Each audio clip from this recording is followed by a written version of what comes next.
တတ္တဌာနမြင့်မြတ်သောနေရာ9နေရာမြတ်စွာဘုရားသခင်ဗောဓိပင်ရင်၌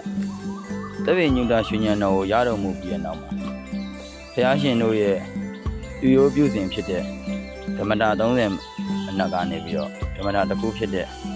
တဌာနလျင်9ရက်တာမြတ်9ဌာနမှာမှုလျော်စံပြောခြင်းပြုခဲ့တယ်အဲ့ဒီ9နေရာကတော့အခုနံပါတ်1ပင်လင်ကတတ္တဟ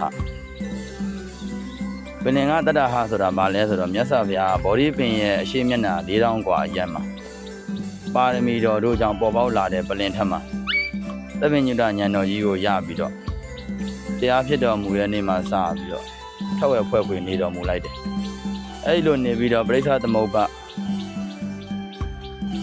ဓမ္မအနုလောမပရိလောမအစရှိသည်ဖြင့်ဆင်ញင်အောင်မေးတယ်အဲ့လိုဆင်ញင်အောင်မေးတဲ့အခါမှာဂရေတသိမ့်မကတဲ့ဖလားသမဘတ်ကိုဝင်စားပြီးတော့တရားသူရမှာတန်တုတိတာမဟာဗျမစတဲ့နတ်ဗျမတွေရဲ့ပူဇော်ခြင်းကို9ရက်ပတ်လုံးခံစားပြီးစံပေတော်မူခဲ့တယ်